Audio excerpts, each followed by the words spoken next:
Sometimes you don't have to go very far in order to find history. As a matter of fact, this is basically in my own backyard. I used to ride this road when I was about 12 years old. My parents' house was just up the way. After I read the book on becoming a woman leader, I decided to read another book that had been sitting on my shelf for about a year, and it's about the woman who used to live in this home in the late 1800s. She is an icon in Indiana history, and she was the first woman trustee of Purdue University. Her name is Virginia Meredith. This is a book about her life, co-written by my own mother, Phyllis Mattheis. I became interested in Virginia's life when I learned that she lived just 2 blocks south of the house where I live, and the properties were neighboring properties. So the history of home ownership and land ownership has always been of interest to me, and that started my interest in delving more into her life. And the history of Cambridge City has always been important to us. Virginia Meredith's life was remarkable for her time. She was well educated as a young woman. She learned how to raise stock and became a famous stock breeder. Education was one of the things that she advocated all through her life.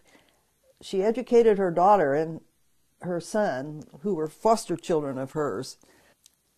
Her life was very influential in the state of Indiana and at Purdue University. She advocated education constantly for women of the state and for farm homemakers especially.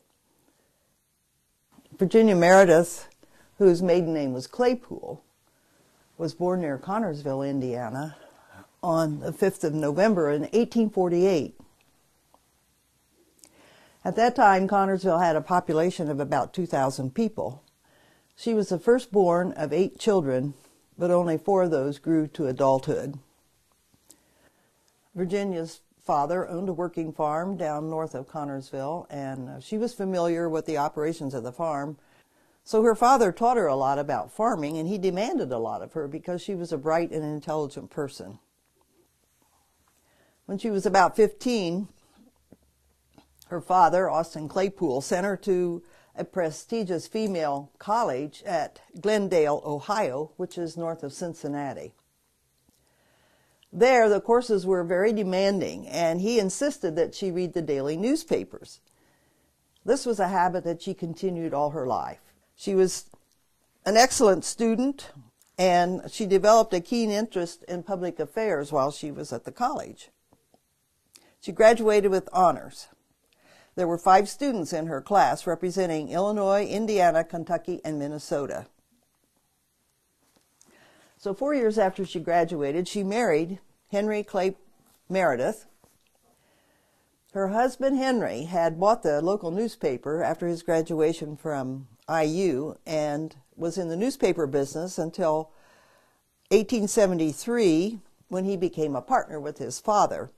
And this team of the 2 Meredith, father and son, won dozens of awards with their cattle at the Indiana State Fair. Solomon Meredith died in 1875, which left Henry and Virginia to run the business. Unfortunately, in the summer of 1882, Henry came down with pneumonia, and he died after a couple of weeks' illness at their home when he was 38 and she was only 33. Here was Virginia, the sole survivor of the Meredith family, on their family farm, left with all this cattle and all these sheep and all this responsibility. Despite 12 years of marriage, they had had no children, so she was alone.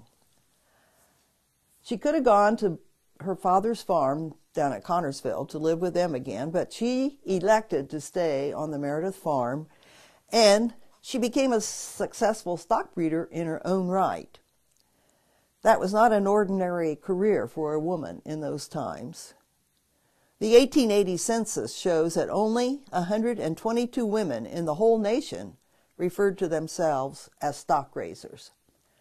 So she became one of a select group of women in the whole nation to raise stock. In 1887, she had her first cattle sale as an individual, but she was still using her husband's name on the advertising. So in 1892, she began using her own name, Virginia C. Meredith, as a breeder. When she was 40 years old, Virginia became a mother overnight because her good friend from college had been widowed, had 2 children, and was gravely ill. So she asked Virginia to raise her 2 children for her.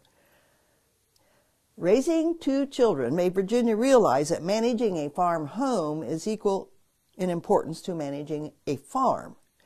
And she became an advocate for education for females on the farms of Indiana and the nation.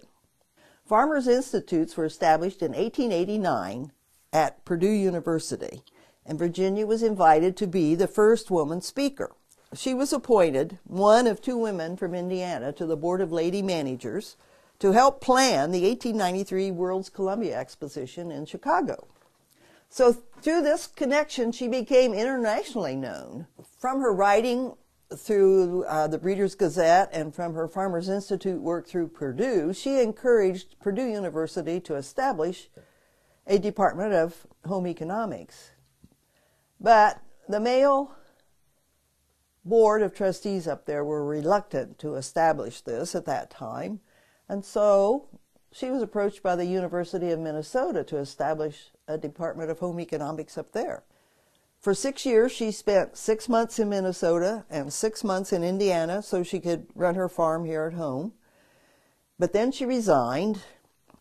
But her daughter, Mary Mattheis, who had gone with her to Minnesota, stayed on there to complete her degree at the university in 1904. Mary goes to Purdue in 1910 to become an instructor in Extension Home Economics.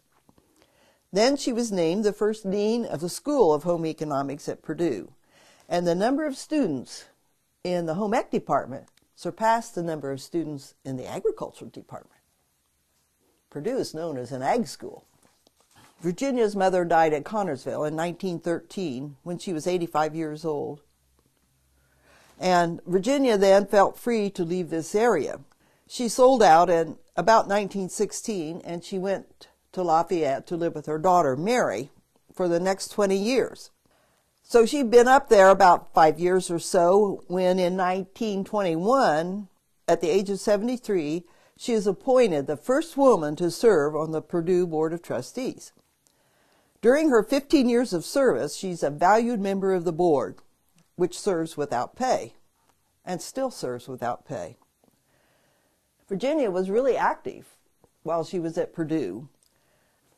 She introduced Amelia Earhart before a capacity crowd in the auditorium up there, and she served on the committee for building the Memorial Union and spoke at the Cornerstone ceremony. She also advances the science of home life and advocates for women's physical education, women's campus housing, and home economics as a career. When she was 85 years old, Virginia was the only lady manager from the 1893 World's Fair to attend the 1933 Chicago World's Fair, which was called A Century of Progress. One of Virginia's lectures is copied in every English-speaking country in the world. Wisconsin honored her with an award of eminent service for having won success in farming and having pioneered the science of homemaking. Also, she was named the Queen of American Agriculture, the title of Fred's book, while she was at a Farmers Institute in Mississippi.